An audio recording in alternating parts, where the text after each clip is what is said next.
हरे राम राम राम हरे हरे, हरे राम राम राम हरे हरे, हरे कृष्ण कृष्ण कृष्ण हरे हरे, हरे कृष्ण कृष्ण कृष्ण हरे हरे, हरे राम राम राम हरे हरे, हरे राम राम राम हरे हरे, हरे कृष्ण ज्ञानमरीचिमाली स्वगत्सहार्दोच्यतमो निहन्तो हरिरस्मभास्करः जयत्यजोक्षीणसुखस्मबिम्बः स्वैश्वर्यकान्तिश्रततस्तबोधितः सत्यसन्ता रामावतारो हरिरीति नमः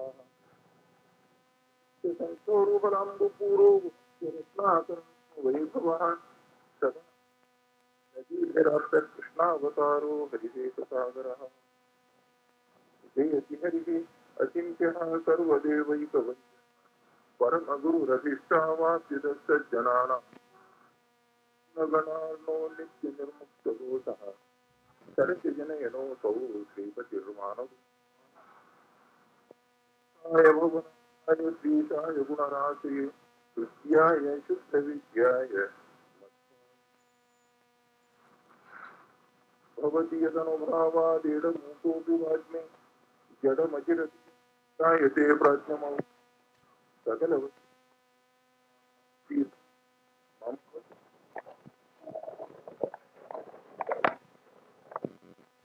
पूज्याय राघवाय सत्यसत्य च कामधेनवे आपादमौलिपर्यन्तं गुरूणां स्मरेत् तेन विघ्नाः प्रणश्यन्ति सिद्ध्यन्ति समस्तु वृक्षो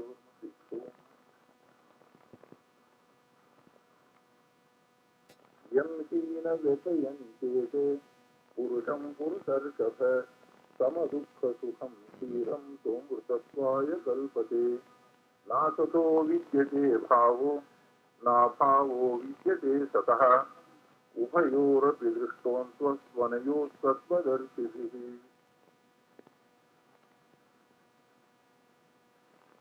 कल के दिन हम इस श्लोक पर कह रहे थे, नासतो विद्यते भावो नाभावो विद्यते सतः। सत शब्द का अर्थ परब्रह्म परमात्मा, असत शब्द का अर्थ प्रकृति। परब्रह्म परमात्मा के लिए भी अभाव नहीं है, प्रकृति को भी अभाव नहीं है। अभाव दो प्रकार के बतलाए थे, यानी वो वस्तु बनने से पहले वस्तु नहीं था तो वो एक प्रकार का अभाव है, उसको कहते हैं प्राग भाव।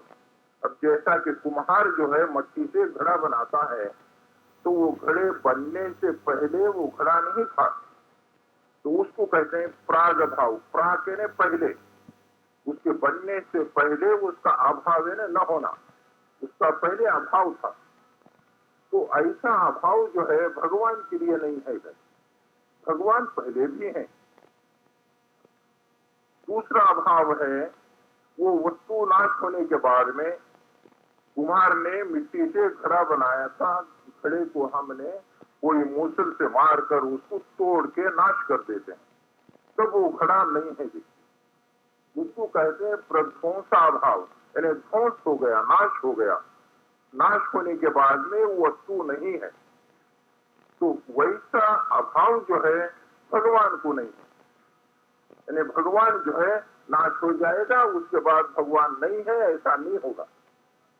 तो भगवान जो है तीनों काल में है, उसी प्रकार से प्रकृति भी तीनों काल में है। तो दोनों जो है प्रकृति और परब्रह्म परमात्मा दोनों नित्य हो गए। इसके पहले नत्वेवाहं जातुनासम इस श्लोक के अंदर भगवान जो है अपना दृष्टांत देकर कहे थे। कृष्ण भगवान कहते हैं कि देखो जैसा मैं नित्य हूं वैसा ही ये सभी जीव नित्य हैं।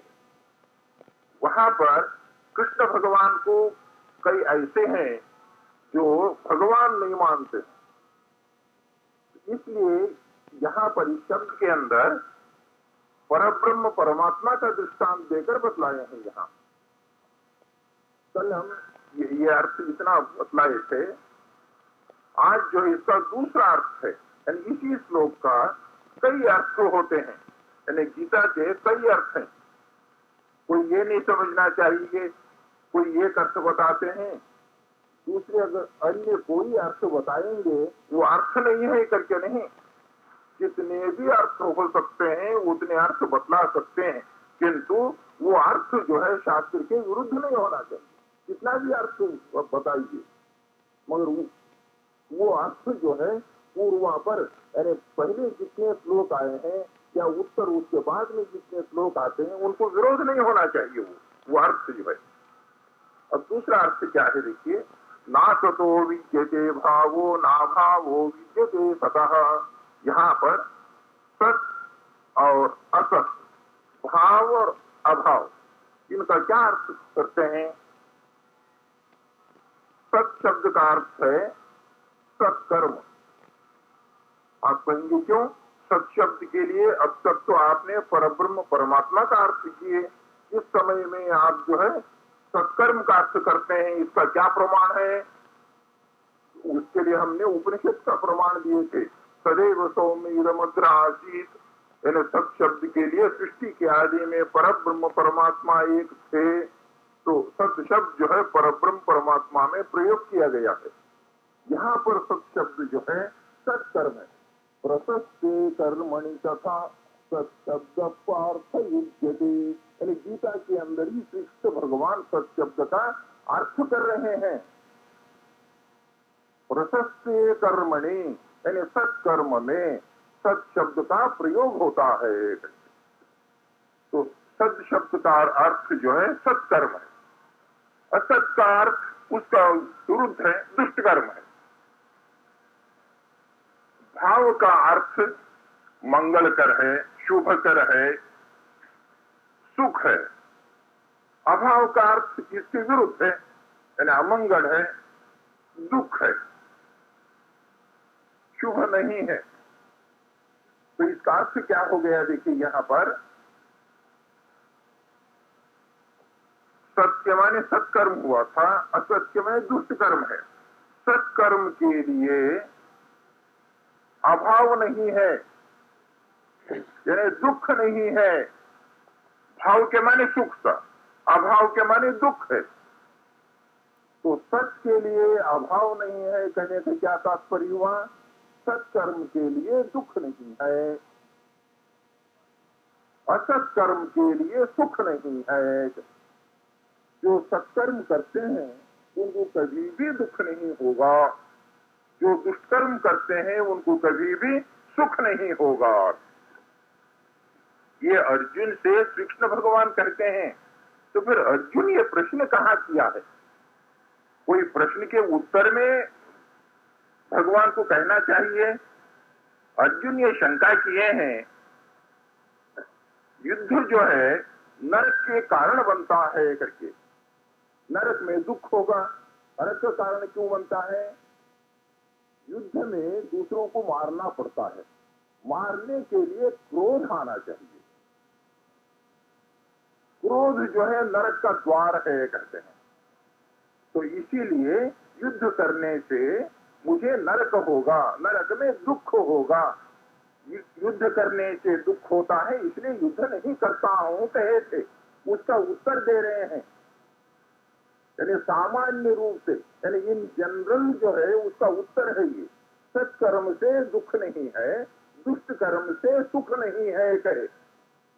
तो कृष्ण का यहाँ क्या तात्पर्य हुआ?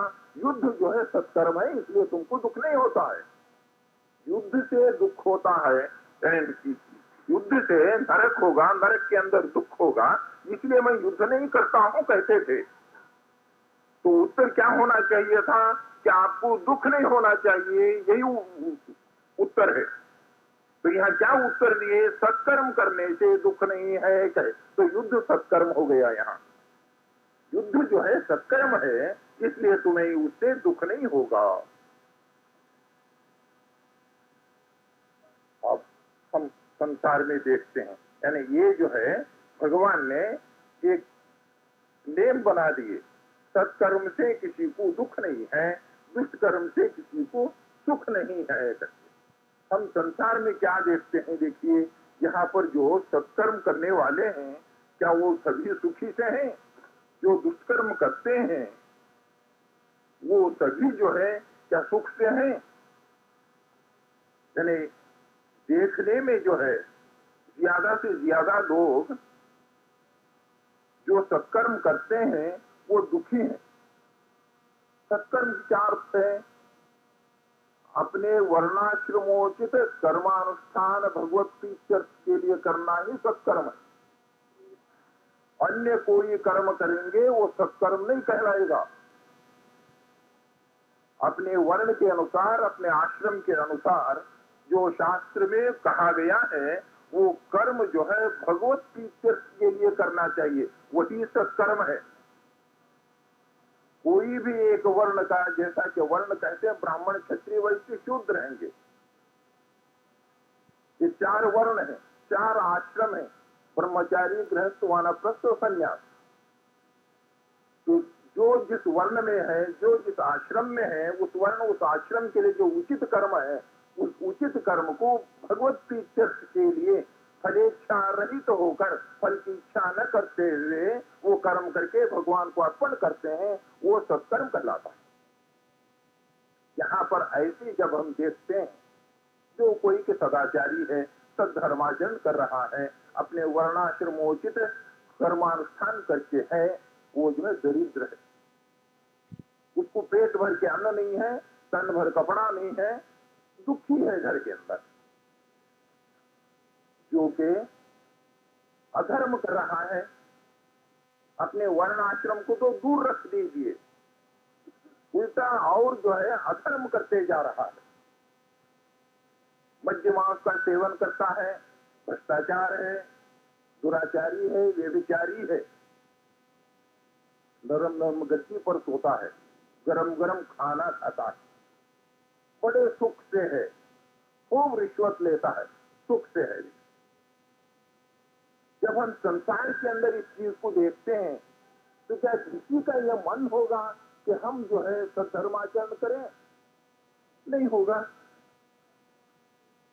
ये गीता में श्री कृष्ण भगवान जो उपदेश दिए हैं कि जो कोई के सत्कर्म करते हैं उनको दुख नहीं है, जो दुष्कर्म करते हैं उनको सुख नहीं है, तो इस भगवान के वाक्य में विश्वास किसी को नहीं होगा। इस संसार के अंदर तो देखा नहीं जाता है, केवल आप जो है अपने मुंह से करते जाएंगे तो क्या किसी को तृप्ति होगी? ऐसा यानी यहाँ पर तो पेट के लिए अन्न चाहिए, तन पर कपड़ा चाहिए, रहने के लिए मकान चाहिए। केवल आप जो है आश्वासन देते चले जाएंगे, जैसे कि आजकल आप लोग देखते हैं केवल आश्वासन पर ही जो है चलते जा रहा है। कितने साल हो गए, क्या है, आश्वासन ही है अभी तक, तो उससे क्या किसी का पेट भरेगा? पेट नहीं भरता है कहने से। तो यहाँ पर जो है जब जितना हम सुख दुख का वैचित्र देखते हैं तो गीता के इस वाक्य में हमारा विश्वास नहीं हो सकता है। यही प्रश्न जो है पार्वती जी शंकर जी से किए हैं। शंकर जी जो समाधान देते हैं वही हम आपके पास रखते हैं। अब कहते हैं हम जो कर्म करते हैं वो 3 प्रकार के कर्म हैं। एक जो है संचित कर्म है, एक आगामी है, एक प्रारब्ध कर्म है। तो संचित कर्म कहते हैं इससे पहले जन्मों में हम करके जो जमा किए हैं उसको संचित कहते हैं। तो संचित का शब्दार्थ ही जो है जमा करना है, तो वो संचित कर्म है। यानी अब तक हमको जो है कई अनंत जन्म हो गए हैं, यानी जीव अनादिकाल से है, अनादिकाल से जीव जो है देह धारण कर रहा है, तो अनादिकाल से ये जीव कर्म करते रहा है। यानी कहते हैं जीव जो है एक दिन में जो कर्म करता है उसका फल भोगने के लिए उसको 10 जन्म लेना है। 10 जन्म लेना है। एक दिन में हम जो कर्म करेंगे उसको भोगने के लिए कम से कम कहते हैं यदि वो कर्म जो है उतना जो है उत्कट कर्म है, तो और भी जो है अधिक हो सकते हैं, 100 जन्म हो सकते हैं, 200 जन्म हो सकते हैं एक दिन के कर्म को भोगने के लिए। तो ये जीव जो है अनादिकाल से कर्म करके आया है। अनादिकाल के कर्म जो जमा है वो संचित कर्म कहलाते हैं। इसके बाद में हम जो कर्म करते हैं वो आगामी आगामी यानी आने वाला, इसके बाद से जो आने वाले कर्म है वो आगामी कर्म कहते हैं। रह गया मध्य का। ये पहले तो पिछला हम जितने कर्म किए हैं वो संचित कहलाए, इसके बाद में आगे हम जो कर्म करते हैं वो आगामी कर्म कहलाए। मध्य में जो है वो प्रारब्ध कर्म कहलाता है। प्रारब्ध यानी हमने जिसको भोगने के लिए आरंभ किए हैं उसको प्रारब्ध कहते हैं। क्या आप जो है मकान बनाना प्रारंभ किए कहते हैं, यानी शुरू किया आपने, तो ऐसे ही जो है प्रारब्ध कर्म यानी उस कर्म के फल को भोगना हमने आरंभ कर दिया है। ये जो शरीर इस समय में सबको मिला है वो प्रारब्ध कर्म से मिला है, यानी एक कर्म को भोगना आपने आरंभ कर दिए हैं। तो 3 प्रकार के कर्म हो गए। एक संचित है, बीच का मध्य का प्रारब्ध है, आगे का जो आगामी कर्म है। जो संचित कर्म है वही कर्म आगे चलकर प्रारब्ध बन जाता है। संचित में से ही हम ये कर्म को भोगने के लिए लेते हैं, वही प्रारब्ध कहलाता है। अब जैसा कि आपने अपने गोदाम के अंदर 50 थैले चावल रखे हैं, अपने घर के खर्चे के लिए एक थैला उसके अंदर एक बोरी निकालते हैं। आपने ये बोरी इसलिए निकाला अपने घर के खर्चे के लिए, तो वो एक बोरी जो प्रारब्ध कहलाता है वो संचित में था, यानी आपने गोदाम में 50 थैला जमा किया था। जो संचित थे, संचित में से ही एक लिए, संचित में से ही प्रारब्ध बनता है। तो जब उस एक को आप थैला निकाले हैं उसको प्रारब्ध, उसको भोगना आरंभ किए हैं। तो अब जो हमें शरीर मिला है वो जो है प्रारब्ध कर्म के अनुसार मिला है। तो प्रारब्ध कर्म क्या है? संचित कर्म में से ही एक है। तो हमने पूर्व जन्म में जो कर्म किए थे वो संचित कहलाते हैं।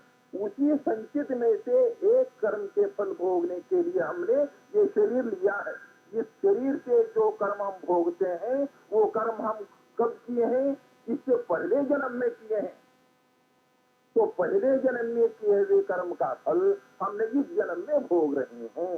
यानी इस जन्म में जो कर्म कर रहे हैं उसका फल हम अब नहीं भोग रहे हैं। तो क्या अर्थ हो गया? देखिए, अब जो हम सुख या दुख को भोगते हैं वो सुख या दुख जो है अब जो कर्म कर रहे हैं उसका फल है या पूर्व जन्म में जो कर्म किए थे उसका फल है? पूर्व जन्म में जो हमने कर्म किया था वही प्रारब्ध बनकर आया था। उसी प्रारब्ध कर्म के भोगने में हम सुख या दुख को अब भोग रहे हैं। इसलिए अब जो कोई के धर्माचरण कर रहे हैं वो यदि दुख में है, वो उसको जो दुख मिल रहा है वो पाप का फल है। वो पाप जो है पूर्व जन्म में किया है, इस जन्म का नहीं। पूर्व जन्म में किए हुए पाप का फल वो इस जन्म में भोगता है। इस जन्म में किए हुए कर्म का फल दूसरे जन्म में भोगता है। अब जैसा कि खेती करने वाला है, देखिए खेती करने वाले पहले साल जो खेती किए हैं, जो गल्ला आया है उसको इस साल बैठकर खाता है। इस साल जो खेती कर रहे हैं वो अगले साल में वो काम आएगा। इसी साल में बोया हुआ इसी समय उसको फल नहीं मिलेगा। आज बीज डाला तो कल जो है उसको गल्ला नहीं मिलेगा, अनाज नहीं मिलेगा। उसको 1 साल तक फेरना पड़ेगा, रास्ता देखना पड़ेगा। क्या नहीं है तो कम से कम आजकल जो है जहाँ कहीं के नहर इत्यादि है 3-4 महीने तो लगेंगे ही। यानी जिस समय हमने बीज डाला उसी समय में जो है हमको फल नहीं मिलता है। ऐसा ही यहाँ भी जो है पहले जन्म में किए हुए कर्म का फल हम इस जन्म में भोगते हैं। जो सत्कर्म कर रहे हैं, जो धर्माचरण कर रहे हैं, जो दरिद्र हैं, दुखी हैं, उनको जो दुख मिल रहा है वो पूर्व जन्म में किए हुए कर्म का फल है। जो सुख से है, अधर्मी है, धर्माचरण नहीं कर रहा है, उसका भी इसी प्रकार से पूर्व जन्म में उसने कोई न कोई पुण्य किया है, उस पुण्य के फल से इस समय उसको जो है सुख मिल रहा है। इस जन्म में जो पाप कर्म कर रहे हैं उसका फल उसको दूसरे जन्म में भोगना पड़ेगा। अब ये कैसा कि हमने जो है पूर्व जन्म में कोई ना कोई पाप कर्म किए थे, पाप कर्म किए हैं, तो पाप कर्म के फल भोगते समय में हम और दुष्कर्म करना चाहिए कि सद्धर्म आचरण कैसा कर रहा है, सद्धर्म कैसा करता है। एक जो है पुण्य किया है, पुण्य का फल भोगता है, तो पुण्य का फल भोगते समय में उसको सत्कर्म करना चाहिए था, वो अधर्म दुष्कर्म कैसा कर रहा है, समझ रहे? यानी जो कि इस समय में अधर्मी है, धर्माचरण नहीं कर रहा है, वो जो है सुख से है, सुख से है। उसका क्या कारण बताए हम? पूर्व जन्म में उसने पुण्य किया है, पुण्य के फल रूप से इस जन्म में उसको सुख मिला है, तो पुण्य के फल सुख को भोगते समय में वो जो है पाप कर्म कर रहा है। तो ये कैसा जो है पुण्य है, वो पुण्य जो है इसको पाप कर्म में कैसा ले जाता है? जब हम पुण्य करते हैं वो पुण्य जो हमको सत्कर्म में ही ले जाना चाहिए, पुण्य दुष्कर्म में नहीं ले जाना चाहिए। ये जो के ब्राह्मण है, सद्धर्माचरण कर रहा है, वो पुण्य कर्म करता है, मगर वो जो है दुखी है तो हम कहते हैं कि वो जो है पूर्व जन्म में कोई न कोई ऐसा पाप किया है, उस पाप के फल रूप में इस जन्म में वो दुख भोगता है। पाप किया है तो दुख भोगता है, दुख भोगते समय में पाप के फल से पाप करना चाहिए, पुण्य कैसा करता है? ये दोनों में जो है वैचित्र्य है। देखिए वो कैसा पाप है, ये कैसा पुण्य है, इसको हमें समझने का है। पुण्य पाप में 3 प्रकार के पुण्य और 3 प्रकार के पाप हैं, सात्विक, राजस, तामस। सात्विक पुण्य है, राजस पुण्य है, तामस पुण्य है। पाप में भी जो है सात्विक पाप है, राजस पाप है, तामस पाप है। अब इनके गुण हम पहले देख लेंगे। आपके घर को कोई ब्राह्मण आते हैं, तो कोई साधु महात्मा आए, आजकल ब्राह्मण के सबसे सभी छुड़ते हैं, साधु महात्मा आए कहेंगे, तो आप जो घर में गए, घर में जाकर कोई साधु महात्मा आए हैं, ये किसी के घर जाने वाले नहीं हैं, हमारे घर आए हैं, कुछ काम होगा उनको, आपने अंदर से कुछ फल इत्यादि लाकर उनको फल दिया, दक्षिणा दे दिया, ये सात्विक पुण्य हुआ, ये सात्विक दान है। कहता पूछा नहीं, कुछ नहीं, आपने समझा, समझकर जो है उनको दान कर दिया, ये सात्विक दान है, इससे जो पुण्य मिला वो सात्विक पुण्य है। उसके बाद वही जो महात्मा है, आप पूछते हैं महात्मा जी कब आए, क्या है, ऐसा ऐसा है, बताइए, कुछ सेवा बताइए, देखिए हम कुछ यज्ञ कर रहे हैं, ऐसा हम धर्मशाला बना रहे हैं, ऐसा है। यानी आजकल के साधुओं में पहले के साधुओं में यही अंतर है। पूर्व जन्म में जो साधु महात्मा थे और आजकल जो साधु महात्मा हैं उनमें अंतर इतना है। पहले समय में पूर्व काल में जितने साधु महात्मा ऋषि थे वो जो है धनिक को, राजाओं को, सेठ साहूकारों को प्रेरणा करते थे, क्या आप धर्मशाला बनाइए, आप एक यज्ञ कीजिए, आप कुआं खुदवाइए, आप अन्य क्षेत्र रखिए, प्रेरणा करते थे। वो राजा सेठ धनिक जो है वो कार्य करते थे। मगर अब समय क्या हो गया है, साधु महात्मा कहते हैं कि मैं धर्मशाला बना रहा हूं, पैसा दो, मुझे दो पैसा, हम यज्ञ कर रहे हैं, मुझे पैसा दो, हम अन्य क्षेत्र खोलते हैं, वो धंधा मैं करता हूं। यानी जो कि गृहस्थ राजा धनिक देशपांडे देशमुख को जो कर्म करना चाहिए था वो मैं करता हूं, कहते हैं साधु। आजकल। यानी वो जिम्मेदारी जो है, गृहस्थ की जिम्मेदारी साधु ले रहे हैं। इतना ही अंतर है पहले के साधुओं में, अब के साधुओं में। जो धनिक करना चाहिए था वो आज साधु कर रहा है। तो वही महात्मा कहते हैं कि देखिए, हमें यज्ञ करने का है, ऐसा है, या धर्मशाला बनाने का है, हम अन्न क्षेत्र रखते हैं। इतने साधु महात्मा जो भोजन करते हैं, यानी ये नहीं कहते कि आप रखिए करके नहीं कहते, कभी नहीं कहेंगे। वो यही कहेंगे कि मैं रखता हूं, मैं करता हूं, कहेंगे। तब जो है वो सेठ जी फूल जाते हैं, बड़े हर्ष हो गए। और फिर वो महात्मा कहते हैं जब फूल गए, हाँ हाँ, आपकी तो नाम तो यहाँ तक फैला हुआ है, ऐसा है, आपका धर्मशाला वहां चल रहा है, ये है वो है, सारा जो उसकी स्तोत्र करने लगे। उनको बड़ी खुशी हुई, तो उन्होंने दान कर दिया। ये दान राजस दान हो गया कहते। इससे जो पुण्य मिला वो राजस पुण्य है।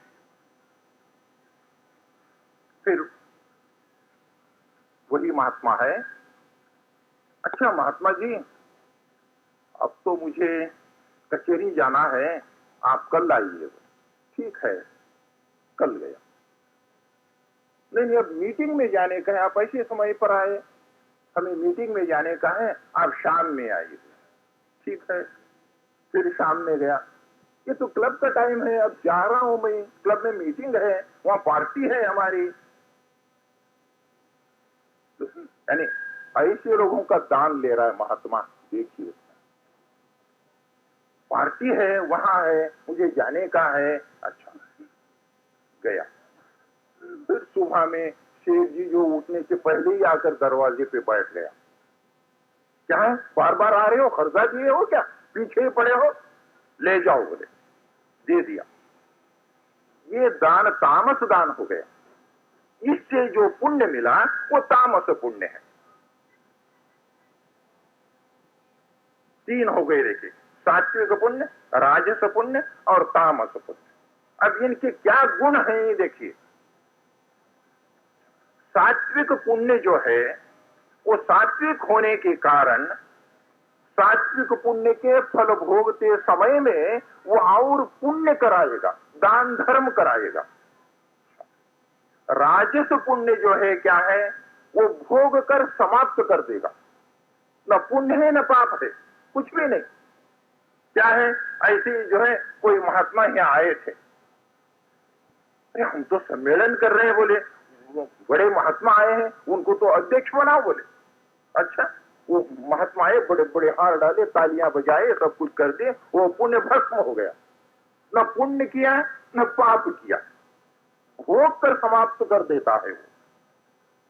कोई ऐसा जो जुलूस निकलने का था, वो फला महात्मा, फला जगत गुरु जी आए हैं, ये तो हमारे भाग्य की चीज है, बोले। जगत गुरु जी आए हैं, चलो उनको हाथी पर बिठाओ, बोले।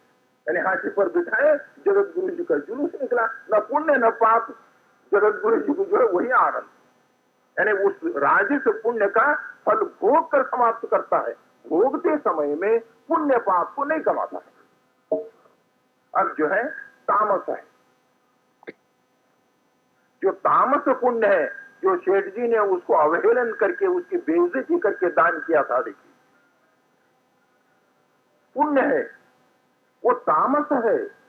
तामस का गुण जो है पाप कराना है। वो तामस पुण्य होने के कारण, पुण्य है सुख देता है, सुख को भोगते समय में जो है वो पाप कराता है। जैसा सात्विक पुण्य, सात्विक होने के कारण पुण्य ने सुख को भोगते समय में और पुण्य कराता है। राजस केवल फल को भोग कर समाप्त हो जाता है। ये तामस पुण्य जो है सुख को देता है, सुख भोगते समय में और पाप कराता है और तामस कर्म कराता है। अब यहाँ पर हम आएंगे, देखिए क्या प्रसंग था कि एक अधर्मी है वो सुख से है, एक धर्माचरण कर रहा है वो दुख से है। जो अधर्माचरण कर रहा है सुख से है, तो सुख जो है पूर्व जन्म का कर्म का फल है, तो सुख है इसलिए पुण्य करना चाहिए। पूर्व जन्म में कोई ऐसा पुण्य किया है जिसके कारण उसको सुख मिला है। सुख को भोगते समय में क्या कर रहे हैं? अधर्म कर रहे हैं, पाप कमाते हैं, इसलिए वो पुण्य जो है तामस होना चाहिए। पूर्व जन्म में कोई तामस पुण्य किया है, तामस पुण्य करने के कारण सुख तो अवश्य मिला है, मगर उस सुख को भोगते समय में और पाप कमाता है। यानी जो सुख पाप के कारण बनता है, क्या वो सुख है? फांसी देते समय में उसको जो है हार डाल देंगे तो क्या उसको संतोष होगा?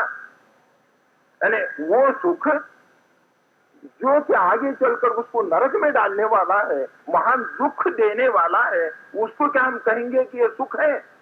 इसलिए शंकर जी पार्वती जी कहते हैं, देखो वो जो सुख है वो सुख नहीं है, वो सुख तो उसको आगे चलकर नरक में डालने वाला है, इसलिए उसके सुख को सुख मत समझो।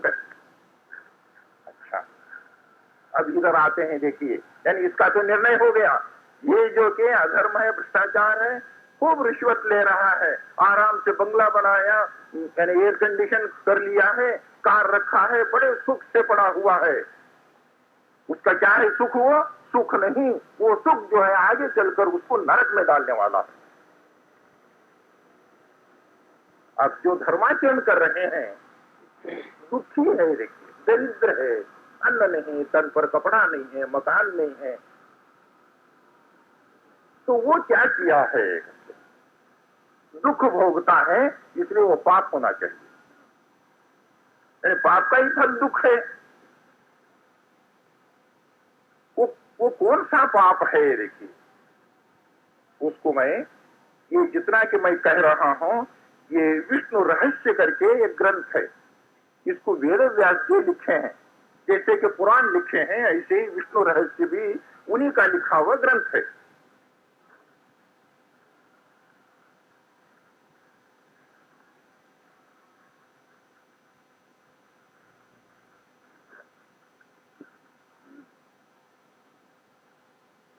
इसमें ये जो धर्माचरण कर रहा है वो दरिद्र है ना, दुख को भोग रहा है, इसलिए वो पाप किया है। तो उसका किया हुआ पाप कैसा है बतलाते हैं यहाँ पर। यत्तु दुष्ट भये नैव न लोभान्नापि मत्सरात् पश्चात्तापयुतेनैव नरकस्य भयावहम् आवश्यकत्वादापत्तौ यत्कुर्यात् कर्म पापकम् तत्फलात् जायते पुण्यम् येन स्यात् बहुलं सुखम् यात्रासु पुण्यक्षेत्राणां तथा स्नानादि कर्मसु।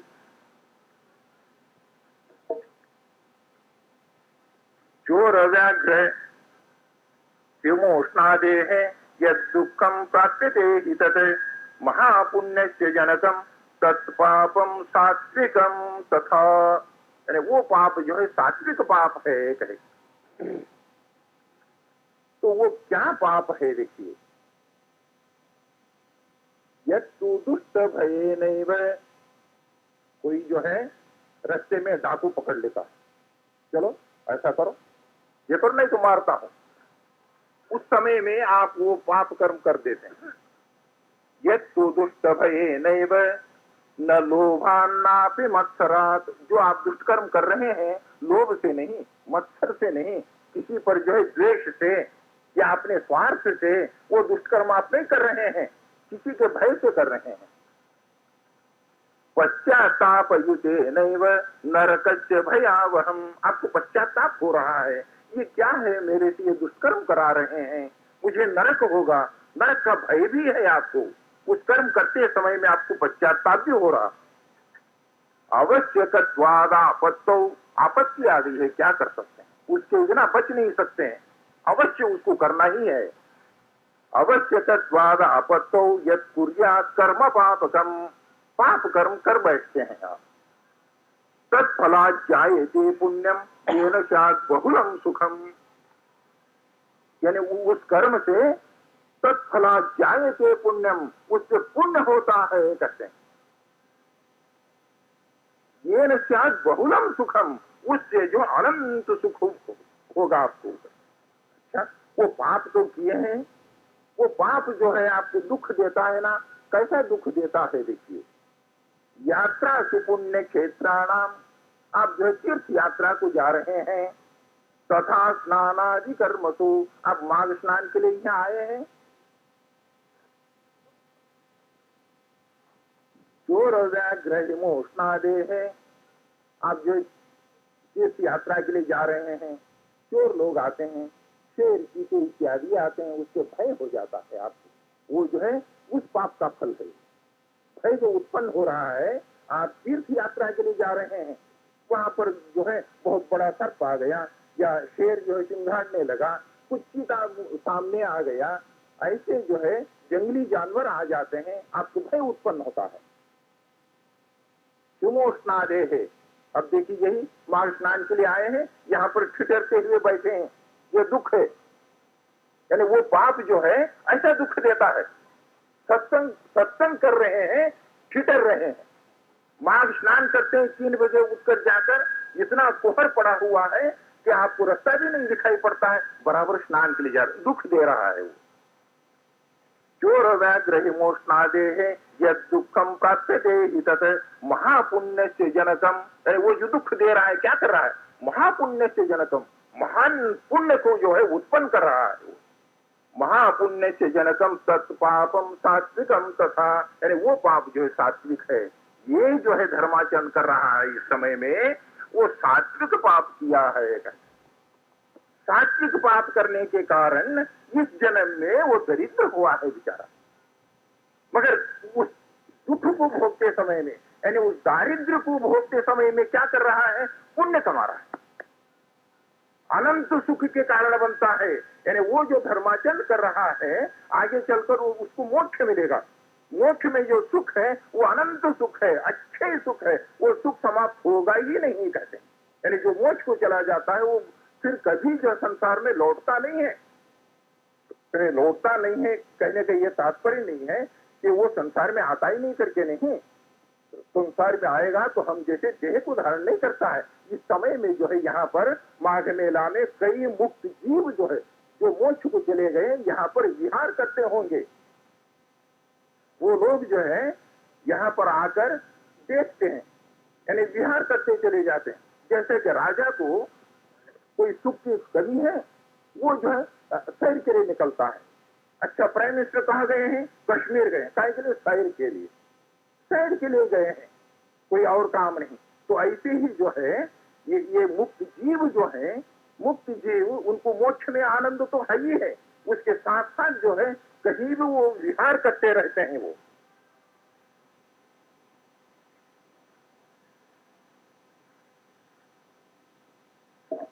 ये जो धर्माचरण करने वाला जीव है, जो दरिद्रता को भोग रहा है, उस दरिद्रता को भोगते समय में वो अनंत सुख को प्राप्त करता है। इसलिए यहाँ पर क्या हो गया देखिए, अब दोनों को आप अपने नजर में लाइए। इस समय में जो अधर्माचरण कर रहा है वो सुख से है, जो धर्माचरण कर रहा है ये दुख से।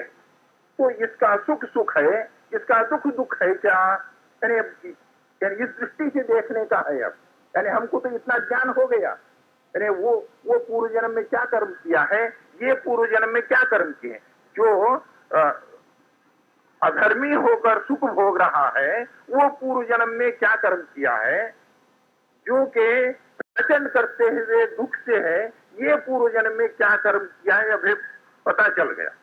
इसके बाद में देखते हैं कि अधर्मी का सुख सुख है या धर्माचरण करने वालों का दुख जो है दुख है नहीं है कहते, क्योंकि इसका जो दुख है ये दुख उसको अनंत पुण्य अनंत सुख को देने के कारण बनता है, इसलिए दुख नहीं है। ये जो सुख भोग रहा है वो आगे चलकर उसको नरक में ले जा रहा है, इसलिए ये सुख सुख नहीं है। शंकर जी कहते हैं कि देखो पार्वती, ये जो कह रहे हो कि संसार के अंदर ऐसा देखा नहीं गया करके, ये ज्ञान दृष्टि से देखो कहते हैं। इसलिए जो सत्कर्म करता है उसको अवश्य सुख मिलता ही है, जो दुष्कर्म करता है उसको जो है सुख कभी भी नहीं मिलता है। अब ये एक प्रश्न है, हम कह रहे थे कि पूर्व जन्म में किया हुआ कर्म का फल हम इस जन्म में भोगते हैं, इस जन्म में जो कर्म करते हैं उसको अगले जन्म में हम भोगते हैं। तो क्या इस जन्म में किया हुआ कर्म का फल इसी जन्म में, इस जन्म में किया हुआ कर्म का फल इसी जन्म में मिलता है या नहीं? हम देखते हैं कई लोगों को, कई लोग जो हनुमान जी का सेवा किए, या कोई महात्मा लोग कहते हैं कि ये मंत्र का जप करो, या कोई महात्मा तावीज देते हैं संतान के लिए, तावीज से संतान उत्पन्न करते हैं। देखिए, तो वो मंत्र देते हैं, कुछ ऐसा जो है वो कुछ अनुष्ठान साधन इत्यादि बतला देते हैं। वो साधन अनुष्ठान आप करते हैं, उससे जो है आपको फल प्राप्त हो जाता है। तो आप ये कैसा कहते हैं कि इसी जन्म में किया हुआ कर्म का फल इसी जन्म में नहीं मिलता है? तो क्या इस जन्म में किया हुआ कर्म जो है व्यर्थ गया? नहीं करते, इस जन्म में किया हुआ कर्म व्यर्थ नहीं गया। तो फिर इसी जन्म में किया हुआ कर्म इसी जन्म में फल दे दिया ना। आपका जो नेम था कि पूर्व जन्म में किया हुआ कर्म का फल इस जन्म में भोगते हैं, इस जन्म में किया हुआ कर्म का फल दूसरे जन्म में भोगते हैं, ये नेम तो चला गया। यदि आप ये कहते हैं कि नहीं इसी जन्म में किया हुआ कर्म का फल इसी जन्म में मिलता है, तो वो नेम को भंग हो गया। नहीं कहते, वो तो नेम अटल है।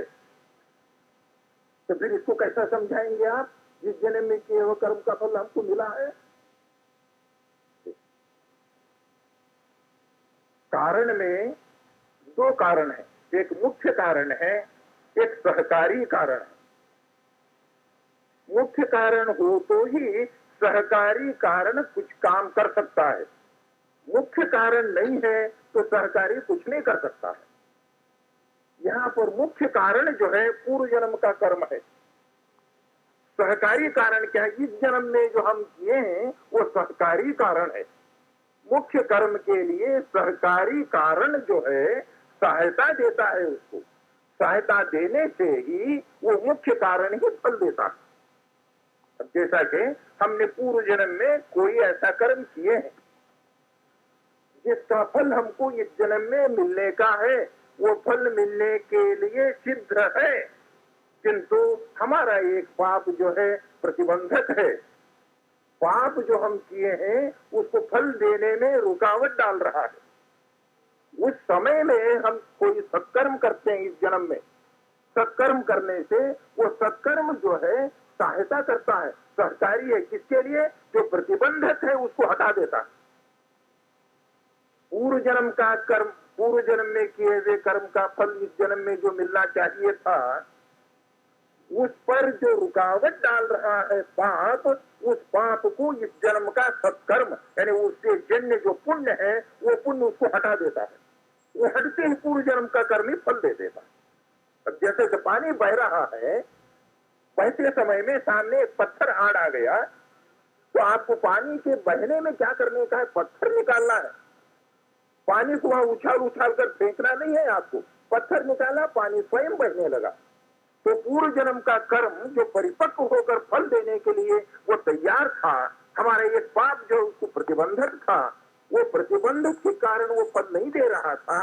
प्रतिबंधक को हटाने के लिए इस जन्म में हमने सत्कर्म किया, उससे पुण्य हुआ, उस पुण्य ने उस पाप को हटाया। पाप के हटने से वो पूर्व जन्म का कर्म ही फल दे दिया। तो पूर्व जन्म का कर्म ही फल देता है। इस जन्म में जो हम कर्म करते हैं वो उसका सहकारी बनता है। इसके लिए दृष्टांत भी देना है।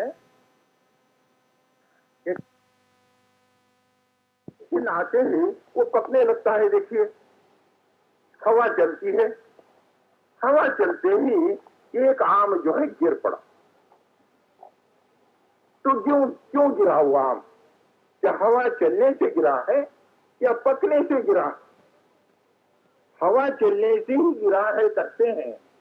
तो पेड़ के अंदर जितने कैरी हैं सबको गिरना चाहिए। हवा का झोंका जो है सबको बराबर है। हवा जो चल रही है सबको बराबर हिला रही है कैरियों को, मगर कोई नहीं गिरता है। एक उसमें से गिर पड़ा। क्यों गिर पड़ा? इसलिए कि पक चुका है। वो अब पकने को है, आज नहीं तो कल गिरने वाला है। वो तो पका है वो कैरी। मगर हवा ने क्या किया, जो उस कैरी को डंटल पकड़ा था ऐसा, हवा ने उसको हिलाकर गिरा दिया, सहायता दिया, गिरने में सहायता दिया। ऐसे ही जो है हमारा पूर्व जन्म का कर्म परिपक्व होकर फल देने के लिए तैयार है, मगर एक प्रतिबंधक है। जैसा उसका ये कैरी को डंटल पकड़ा हुआ है, ऐसे ही हमारा एक पूर्व जन्म का पाप जो है उसके लिए प्रतिबंधक है। उस पाप को दूर करने के लिए हमने सत्कर्म किया, यज्ञ किया, याद किया, जप किया, तप किया, पूजा पाठ किए, उससे जो पुण्य उत्पन्न हुआ वो पुण्य इस पाप को हटाता है। उस पाप को हटाने से जो है वो फिर वही फल देगा। जो रुकावट था दूर हो गया, रुकावट दूर होते ही पूर्व जन्म का कर्म ही फल दिया। यानी पूर्व जन्म का कर्म ही जो है फल देता है। इस जन्म में किए हुए कर्म का फल दूसरे जन्म में हम भोगते हैं। मगर महाभारत में एक वाक्य है, अत्युत्कट पुण्य पाप ही यह फलमश्नुते करके। अति उत्कट, केवल उत्कट नहीं, अति उत्कट होना चाहिए पाप और पुण्य, तो इसी जन्म में हम उसका फल पाते हैं। ये कलयुग है, कलयुग के अंदर जो है उत्कट पाप कर सकते हैं, पुण्य नहीं। पुण्य क्यों नहीं कर सकते हैं? इसलिए कि हम में ही मन शुद्धि नहीं है, हमारा उच्चारण जो है शुद्ध नहीं है, जो सामग्री है वो शुद्ध नहीं है। यानी कर्तृ कर्म वैगुण्य से जो है अब उत्कट पुण्य नहीं हो सकता है, उत्कट पाप हो सकता है। कलयुग के अंदर जो है जितने सहकारी हैं पाप करने के लिए कि जितना चाहे आप स्त्री हत्या करना चाहे स्त्री हत्या कीजिए, तैयार है। यहाँ गौ हत्या कीजिए, सब तैयार है, सामग्री तैयार है, बड़े बड़े मशीन मंगाए जा रहे हैं करोड़ों रुपया देकर।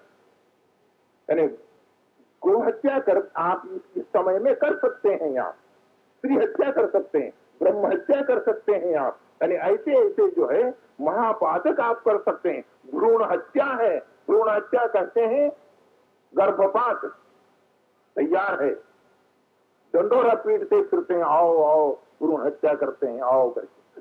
यानी कलयुग में जो है ये पाप कर सकते हैं, तो इसी जन्म में फल पाते हैं। कोड़ी हो जाएंगे, पुष्टि हो जाएंगे, इसी जन्म में दरिद्र हो जाएंगे। ऐसे जो उत्कट पाप हैं, उत्कट पाप कलयुग के अंदर कर सकते हैं, उसका फल जो है कई लोग भोगते हैं यहाँ पर। तो यानी श्रेष्ठ भगवान का जो नेम था कि जो सत्कर्म करते हैं उनको कभी भी दुख नहीं होता है, और जो दुष्कर्म करते हैं उनको कभी भी जो है पाप नहीं होता है। ये जो है दूसरा अर्थ था इसका, इस श्लोक का। अब तीसरा अर्थ है, अर्जुन कहने लगे इतना लंबा चौड़ा उपदेश कर रहे हैं मुझे, कई प्रकार के कर्म बता रहे हैं, सात्विक कहते हो, राजस है, तामस है, ये है, सब कुछ बता रहे हैं। थोड़ा सा दुर्योधन को उपदेश करो तो युद्ध रुक जाएगा। दुख नहीं, कुछ नहीं, क्या मुझे ही है ये उपदेश? वो दुर्योधन आदि से भी कुछ कहिए आप। तो कृष्ण कहते हैं ना सतो विद्यते भावो ना भावो विद्यते सतः। वही अर्थ है, सत्य ने सज्जन है यहाँ, असत्य माने दुष्ट जन है, भाव के माने भक्त है, अभाव के माने भक्ति का अभाव है, भक्ति नहीं है। उपदेश करो, दुर्योधनादि को उपदेश कीजिए, तो दुर्योधनादि युद्ध करने से वो हट जाएंगे, तो मेरा दुख का कोई कारण ही नहीं है। तब कृष्ण इसी श्लोक से उत्तर देते हैं कि देखो उपदेश जो है सज्जनों को किया जाता है, जिनमें भक्ति है, जिनमें भक्ति है उन्हीं को उपदेश किया जाता है। तो क्या दुर्योधन को नहीं करते हो? भक्ति नहीं है उसमें? कहते हैं कि नहीं है, उसमें भक्ति नहीं है, इसलिए मैं उनको उपदेश नहीं करता हूं। देखिए दुष्ट जन यदि है, उपदेश जो है कैसा परिणाम कारक नहीं होता है। देखिए स्वयं श्री कृष्ण भगवान जो है दुर्योधन दुशासन को समझाने के लिए गए हैं उनके दरबार में, दुर्योधन के दरबार में।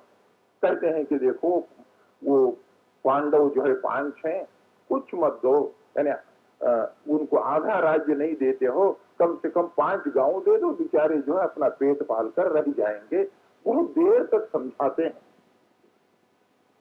तब जो है वो दुर्योधन दुशासन कहते हैं, देखो कृष्ण इस बार आए हो, फिर से यदि हमको समझाने आओगे, ये खंबा है ना उससे बांध के रखूंगा। वो कृष्ण भगवान स्वयं भगवान समझाते हैं तो बुद्धि नहीं आई उसको।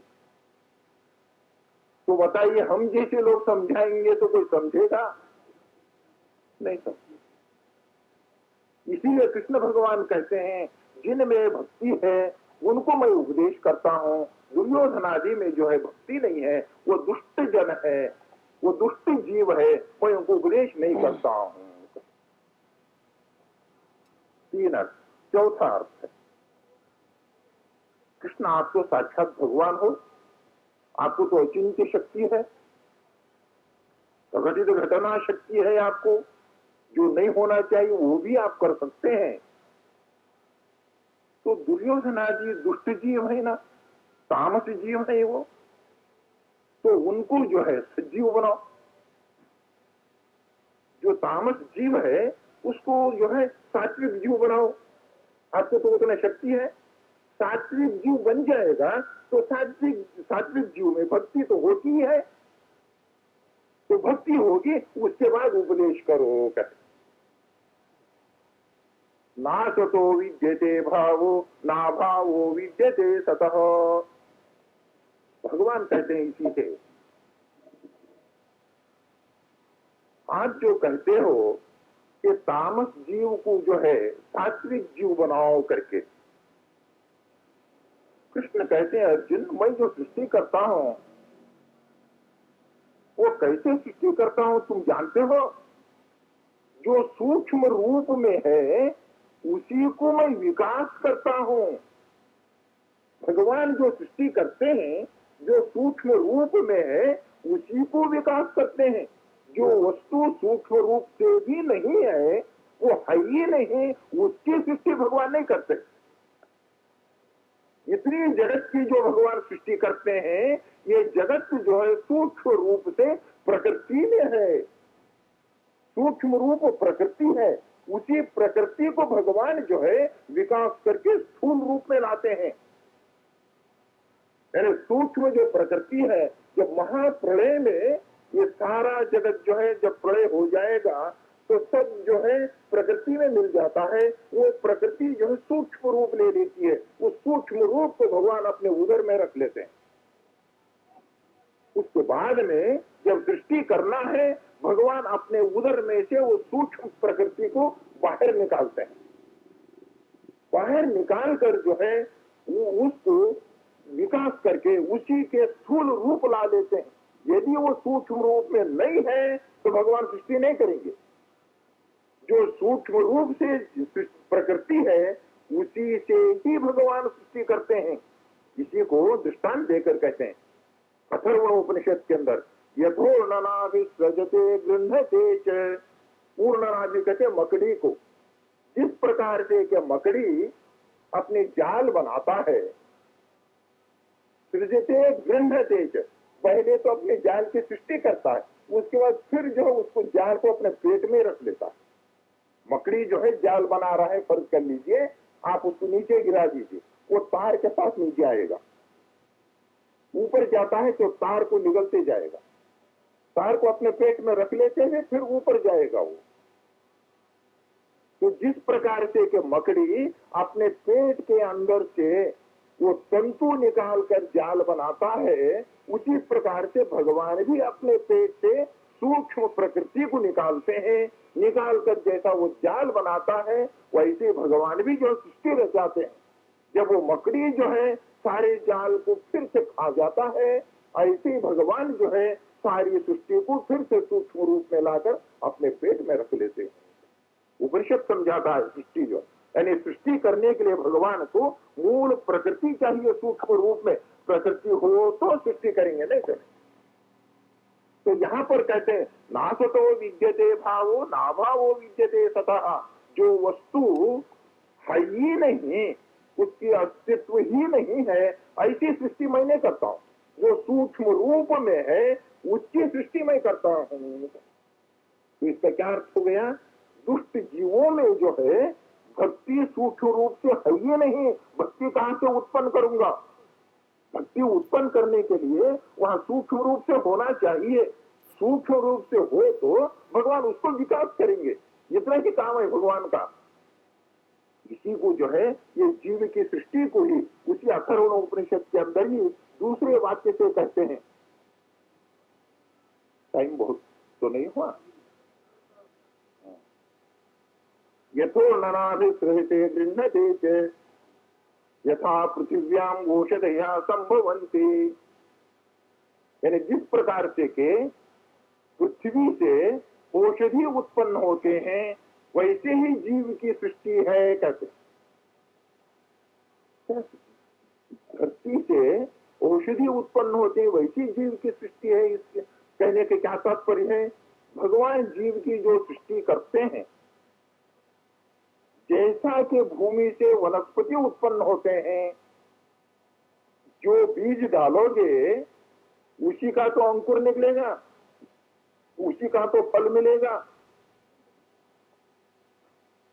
हमने नीम का बीज डाला तो उससे आम का फल मिलेगा? नहीं मिलता है। नीम के बीज से नीम का ही फल मिलता है। तो भगवान जो है जीव के स्वभाव में जो गुण है सूक्ष्म रूप से उसी को विकास करते हैं। जीव के स्वरूप में जो गुण नहीं है उसका भगवान विकास नहीं करते हैं।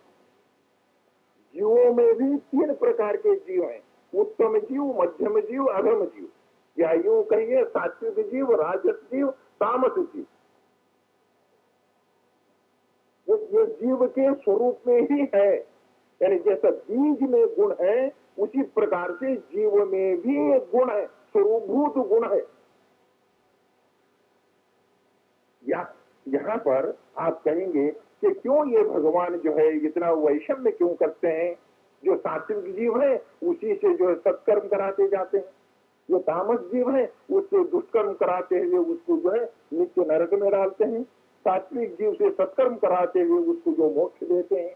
ये तो कितना वैषम्य है, स्वार्थ है, द्वेष है। नहीं, भगवान में स्वार्थ द्वेष नहीं है। ये सबको जो है भगवान सात्विक बना देते, सबसे जो है सत्कर्म ही कराते। अब जैसा कि दुर्योधन, दुशासन, हिरण्याक्ष, हिरण्यकश्यपु ये दैत्य राक्षस हैं, उनसे भी जो है सत्कर्म कराकर उनको भी जो है भगवान को मोक्ष देना चाहिए था। ये तो वैषम्य है, पार्शालिटी है, ये तो कहते हैं। उसके लिए दृष्टांत देते हैं, यथा पृथिव्याम घोषधया संभवन्ति। क्या है भाई? इससे जो है ये वैषम्य नहीं है भगवान को, भगवान में स्वार्थ द्वेष नहीं है, कैसा सिद्ध होगा? देखिए आप क्या करते हैं, एक खेती खरीदे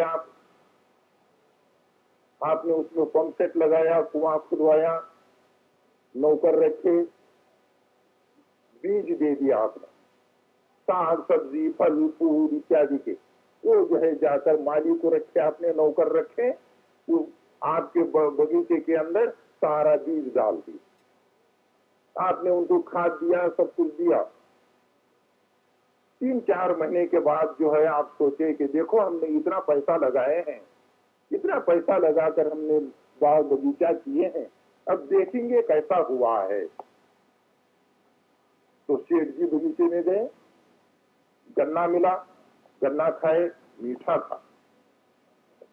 एक नींबू का पेड़ मिला, उसको चखे, खट्टा था।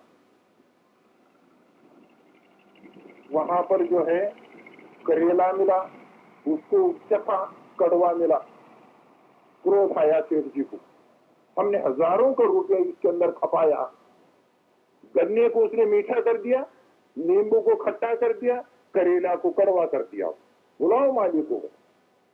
बुलाया, खूब गाली दिया मालिक को, जो है क्या किया तुमने, ऐसा कर दिया, ये क्या कर दिए तुम, क्या गड़बड़ करके खाद नहीं डाले, पानी नहीं दिए, ये नहीं दिए सब। बेचारा हाथ जोड़ के खड़ा रहा, सेठ जी कुछ नहीं, आप जो बीज दिए थे बीज डाला हूं मैं, कोई गलती नहीं किया हमें, कोई गलती है मालिक का, मालिक का गलती है। करेला कड़वा हो गया, गन्ना मीठा हो गया, नींबू खट्टा हो गया, तो उसमें मालिक क्या करेगा? मालिक का काम जो है, जो बीज है उस बीज को विकास करना उसका काम है, बीज में गुण डालना उसका काम नहीं। ऐसी भगवान जीव की सृष्टि है कहते हैं, जो जीव जैसा है वैसा ही भगवान उसको विकास करते हैं।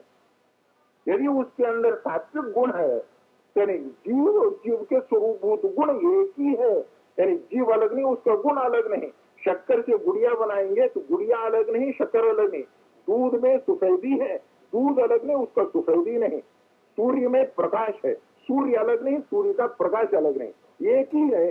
अब जैसे कि दिया है, दिया जो है जल रहा, तो दिया का प्रकाश अलग नहीं, दिया से दिया का प्रकाश आप अलग करना चाहेंगे तो दिया ही बुझ जाएगा वहां पर, यानी वहां दिया नहीं रहेगा। ऐसे ही जो है जीव का स्वभाव जो है एक ही है, वो बदलता ही नहीं है। इसमें भगवान का कोई वैषम्य द्वेष इत्यादि नहीं है, जो जिस प्रकार से है वैसा ही है। अब जैसा कि यहाँ पर बल्ब लगे हैं, देखिए करंट जो है 440 वोल्ट का करंट इसके अंदर बराबर फ्लो हो रहा है, मगर ये प्रकाश इतना देता है, दूसरा उतना देता है, क्यों? क्या अंतर है इसके अंदर?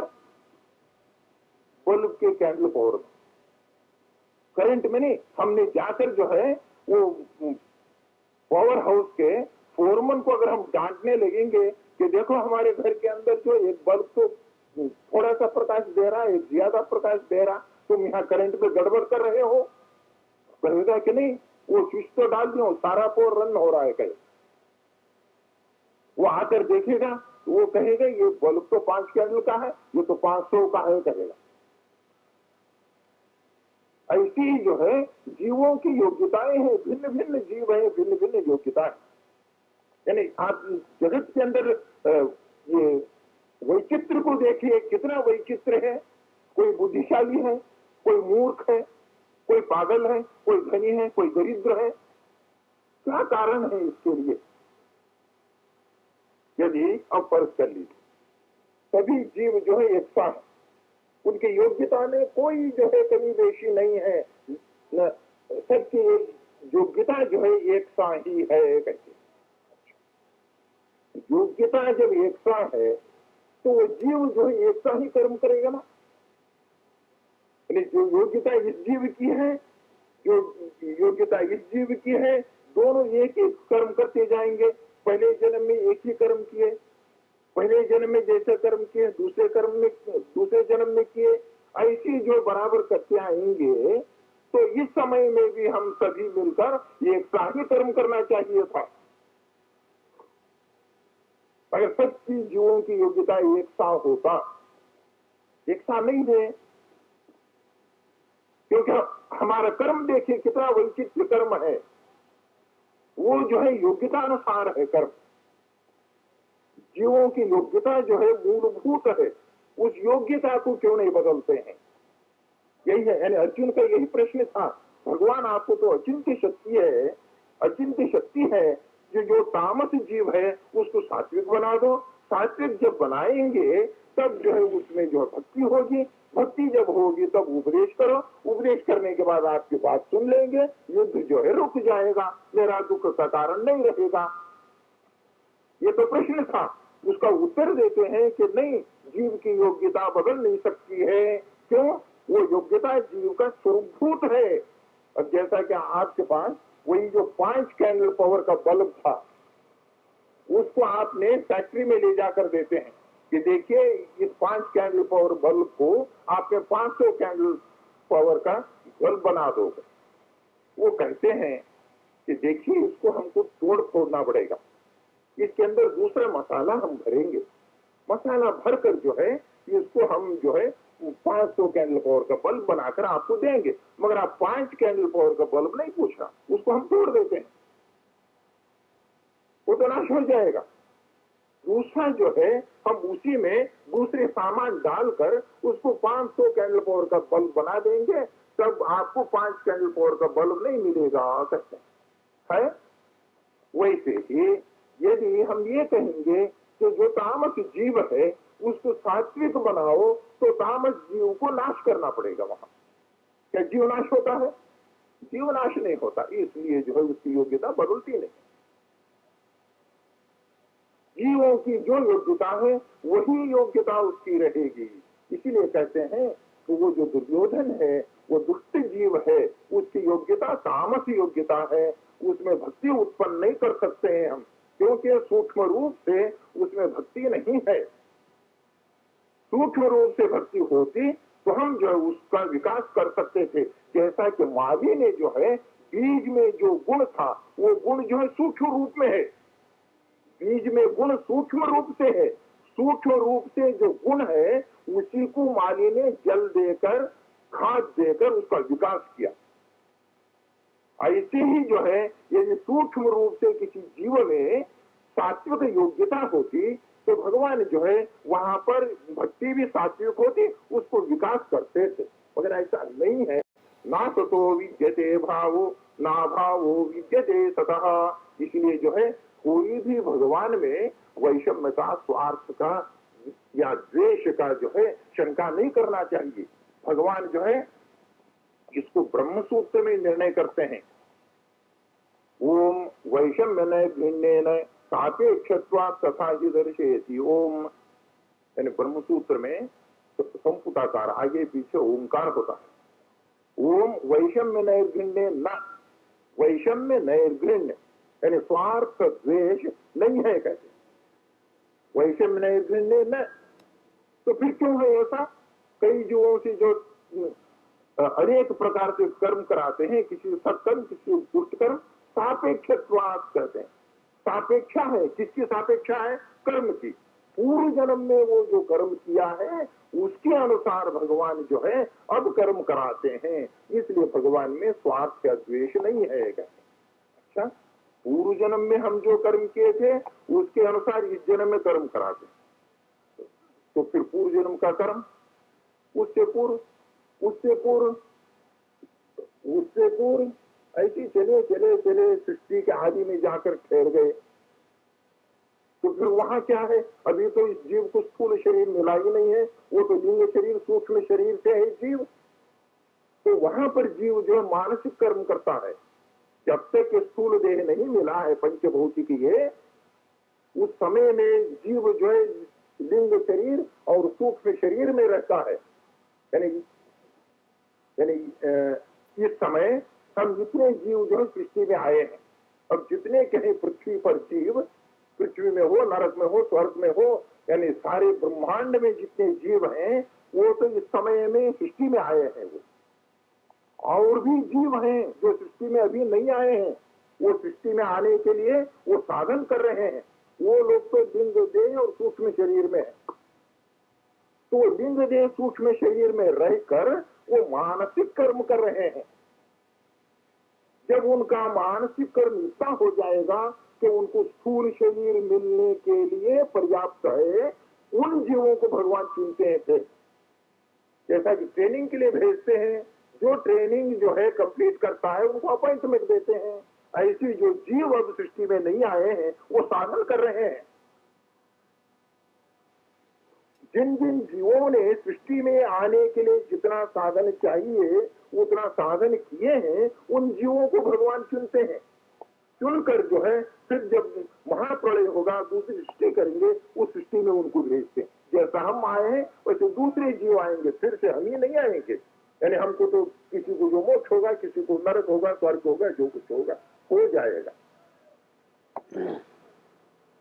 हाँ, यानी वो मानसिक कर्म करते रहता है। मानसिक कर्म भी जो करता है वो, उसके लिए क्या कारण है? अब जैसा कि हम कहे इस जन्म में हम जो कर्म करते हैं पूर्व जन्म के कर्मानुसार अब करते हैं करते। अच्छा, जब वो स्थूल शरीर में नहीं आया है वो मानसिक कर्म करता है कहे, मानसिक कर्म भी जो है उसके लिए क्या कारण है? मानसिक कर्म भी जो सत्कर्म होगा या दुष्कर्म होगा? यानी मन के अंदर ही सोचता होगा मैं धर्मशाला बनाऊंगा, कुआं खुदवाऊंगा, उनका घर लूटूंगा, उनको मारूंगा, ये करूंगा। मानसिक कर्म तो करता ही है, सत्कर्म हो या दुष्कर्म। तो उसके लिए क्या कारण है कहते हैं? उसके लिए जो है उसकी योग्यता कारण है। मूल वो जीव की जैसी योग्यता है। जीव सात्विक है, वो जो है सत्कर्म ही मन के अंदर करते रहता, सत्कर्म को ही वो विचार करते रहता। यदि वो राजस है तो केवल राजस कर्म को ही वो जो है विचार करते रहता है। वो जीव की योग्यता यदि तामस है, दुष्ट कर्म को ही मानसिक कर्म वो करते रहता है। तो ऐसे जो है मूल जीवों की योग्यता है। सभी जीवों की एक एक योग्यता है। इस पर कोई जो है इतना निराश नहीं हो जाना चाहिए कि चलो अब जो योग्यता है हमारी वो होगी। योग्यता तो बदलता नहीं है, योग्यता बदलता तो है ही नहीं। अब जो है सो हो जाएगा। अब हमें क्या साधन करने का है? यही है, देखिए, योग्यता हम नहीं जानते। यही तो भगवान की खूबी है सृष्टि का। यदि हमको ये पता चल जाए तो सृष्टि की व्यवस्था ही नहीं रहेगी। सृष्टि में व्यवस्था रहना है। हम कोई जानते नहीं है कि हमारा जीव जो है सात्विक है, राजस है, तामस है। केवल वो जान सकते हैं जिनको भगवान का दर्शन हो गया है, जिनको भगवान का दर्शन हो चुका है। वो लोग जो है बतला सकते हैं कि आपका जीव सात्विक है या तामस है या राजस है। तो इसीलिए हम जो है किसी को निराश होने की आवश्यकता नहीं है। हमें प्रयत्न करना है, तो प्रयत्न से ही जो है स्पष्ट हो जाएगा। हम कुछ न कुछ जो है थोड़ा सा वो भी गलत अंदाजा होगा। यानी हम अपने सारे जीवन के जितने कर्म किए हैं उनको जो है सत्कर्म को और दुष्कर्म को अलग अलग करते जाएंगे, क्योंकि मन को तो कोई धोखा नहीं दे सकता है। मन तो जानता ही है। हमने छुपे छुपाए कोई दुष्कर्म करेंगे भी तो मन तो जानता है हम दुष्कर्म किए हैं या नहीं। तो मन के अंदर जब हम सोचेंगे इतने दुष्कर्म किए, इतने सत्कर्म किए हैं, तो दुष्कर्म ज्यादा हो गए, सत्कर्म ज्यादा हो गए, उससे जो है एक अंदाजा हो सकता है। वो सही नहीं कहते, सही अंदाजा नहीं है। इसीलिए किसी को निराश होने का नहीं है। सभी जो है यही प्रयत्न करना चाहिए कि हम जो है भगवान की आराधना करेंगे, हम सद्धर्माचरण करेंगे, उसको जो भगवान पर छोड़ देंगे कि भगवान क्या करते हैं। भगवान चाहे हमको तारने दो, भगवान चाहे कुछ भी करने दो, मगर भगवान के शरण में जाने का है। यानी आज का इतना बतलाने का क्या तात्पर्य था? कोई किसी को भी जो है धर्माचरण में अविश्वास नहीं होना चाहिए। यानी जगत में ये देखकर जो धर्माचरण नहीं करते हैं वो सुख से हैं, जो धर्माचरण करते हैं वो दुखी हैं, ये देखकर धर्म में हमारा विश्वास खो नहीं बैठना चाहिए।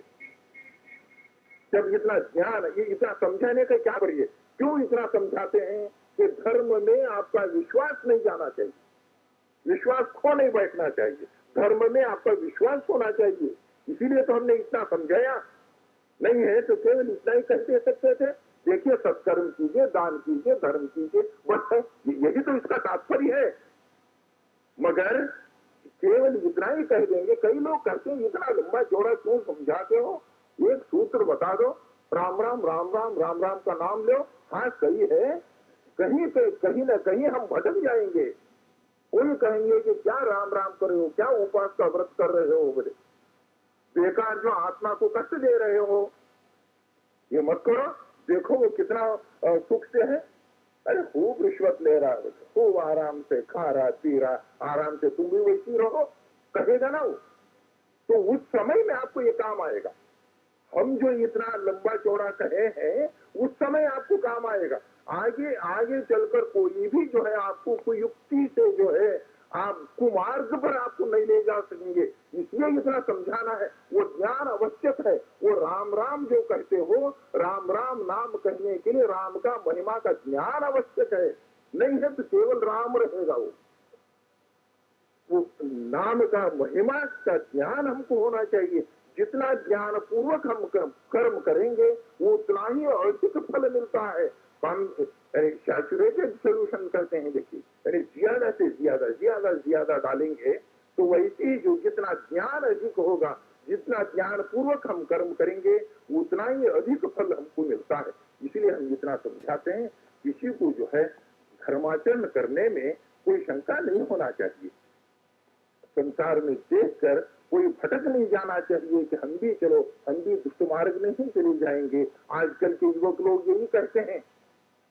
क्या पैसा कमाने के लिए हम किसी से कहते हैं कि देखो आप लोग जो है कहीं भी कुछ धंधा करो, कोई दुकान खोलो, कोई व्यापार करो, कहते हैं तो कहते हैं ये इसमें क्या मिलने का है। वो देखो जुआ खाना खोला है, कितना पैसा कमाता है, वो सट्टा चलाता है। अरे हम जो है इसको जानता हूँ, ये सब जो सट्टा क्या है, जुआ क्या है, क्या वेश्यावृत्ति क्या है, ये सब हम देख कर आए हैं। देखिए जब हम काम कर रहे थे सब देख कर आए हैं। तो आजकल के युवक लोग भी जो है यही समझते हैं कि उसी में जो है अधिक पैसा मिलता है, यानी जल्दी से पैसा उसमें मिलता है। डाका मारो, चोरी करो, झट से मिलेगा। आजकल तो एक नया निकला है इस तरीका, यानी बैंकों को लूटना, एकदम कैश मिलता है, यानी उसका आइडेंटिफाई हो ही नहीं सकता। नोटों को कटता है, क्या जेवर है उसको पकड़ेंगे, जेवर की जो शनाख्त हो जाएगी, उसको जो है कोर्ट के अंदर शिक्षा होगी। नहीं, वो तो नोट का कट्टा है, उसको तो कोई आइडेंटिफाई नहीं कर सकता है। और वो भी 5 मिनट के अंदर 3 लाख मार दिया। तो इसमें जो है आजकल बुद्धि जा रही है। अरे नौजवान ही बैंक जो लूटते हैं, नौजवान जो दिए हैं 18 साल के, 20 साल के, 22 साल के, क्यों ये है? यही कारण है। धर्माचरण में जो है उनको रुचि नहीं है, क्योंकि देखते हैं कि जो अधर्म से है वो सुख से है, उसको देख रहे हैं। वो देखकर जो है वो भी अधर्म में जा रहे हैं। ऐसा नहीं होना चाहिए, इसलिए हमने इतनी देर तक इसको समझाते हैं। नहीं है तो केवल जो है आप धर्माचरण कीजिए कहना ही पर्याप्त था। इतना कहीं ना कहीं आप भटक में जाए करके इतना डिटेल में जाकर विस्तार से जो है समझाते हैं कि देखो दुष्कर्म करोगे कभी आपको सुख नहीं मिलेगा, अगर सत्कर्म करोगे कभी आपको दुख नहीं होगा, सुख मिलेगा। विस्तार था।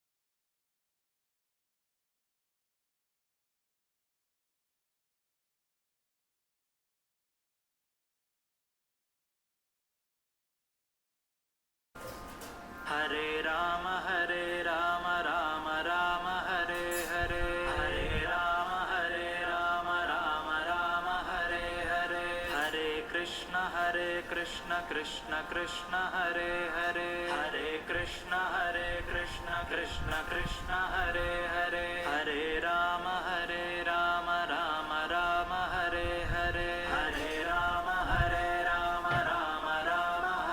हरे, हरे कृष्ण कृष्ण कृष्ण हरे हरे, हरे कृष्ण कृष्ण कृष्ण हरे हरे,